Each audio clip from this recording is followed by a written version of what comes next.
மோடி பின்னாட்டிருக்க முடியாது. ஆரியத்திற்கு எதிரான திராவிட, ஆரியத்துக்கு எதிரான திராவிட, இந்த பூச்சாண்டி புழுகை இவர்கள் எத்தனை நாளைக்கு பேசுவார்கள்? ஆரிய படை கடந்த பாண்டிய நெடுஞ்செழியன் உண்டே ஒழிய திராவிட சனியனும் செழியனும் இங்க ஒருத்தனும் கிடையாது. எல்லாம் இருக்காங்க. உன்னுடைய என்னுடைய கோட்பாடு ஒன்றாகத்தான் இருக்க வேண்டும்.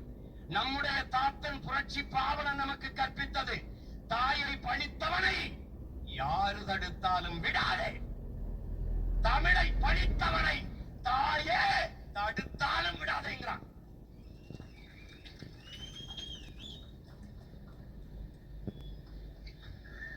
என்னடா பாண்டி நாட்டுக்கு வந்த சோதனை என்பது போல என்னடா தமிழ் பேரினத்திற்கு வந்த சோதனை?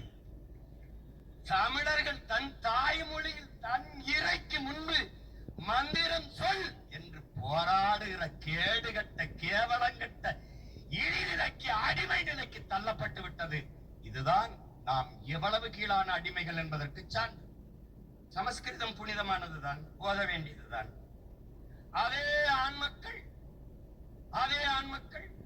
அதே ஆகமம் பேசுகிற மக்கள் சீக்கியனின் பொற்கோயிலுக்குள் ஓதிவிட்டு வாருங்கள், சொல்லிட்டு வா பாப்போம், சொல்லிட்டு வா.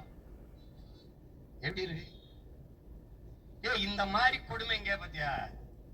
பெத்தலேயும் சிறுசிலையும் இல்ல, பெத்தலேயும் ஒரு நகரத்துல இறைமகன் இயேசு பிறக்கிறார், இயேசு கிறிஸ்து இயேசு பிறக்கிறார். அவருடைய தாய்மொழி எது? அரமாய்க். அவருக்கு தமிழ் தெரியுமா? தெரியாது. ஆனால் தமிழ்நாட்டில் இருக்கிற தேவாலயங்கள், ஆந்திராவில் இருக்கிற தேவாலயங்கள், கேரளாவில் இருக்கிற தேவாலயங்கள் அவனவன் தாய்மொழியில் வழிபடுறான். யாருக்கு முன்னாடி? இயேசுக்கு முன்னாடி. தமிழ்நாட்டில் என் அன்பு தம்பி தங்கைகளே, வெகு நாட்களாக பரலோகத்தில் இருக்க எங்கள் பிதாவே என்றுதான் வழிபட்டார்கள். பிதா சுதன் பரிசுத்தாவின் பெயராலே ஆமேன் என்றுதான் வழிபட்டார்கள். என்னரும் இளவர்கள், தமிழ் தாயின் இளைய புதல்வர்கள், இளம் குருமார்கள் வந்தார்கள்.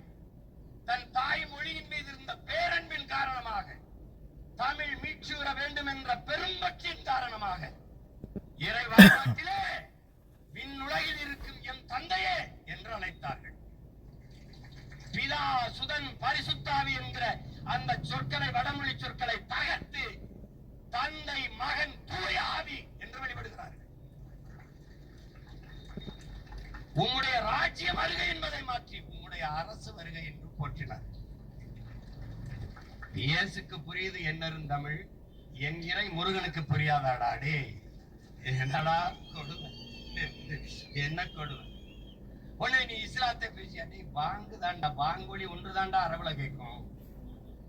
நான் பல திருமணங்களுக்கு உறவினனா இருந்து சாட்சி கையெழுத்து போட்ட மகன்டா. இஸ்லாமிய திருமணங்களுக்கு, திருமண ஒப்பந்தத்திலிருந்து பல்வேறு செய்திகள் தூய தமிழில் தான் பரிமாறப்படும். பள்ளிவாசலில் போய் வேணா பாரு, பாங்கொலி கேட்கும். இந்நபிகள் நாயகம் அரபு நாட்டில் தோன்றிய ஒரு மகான்.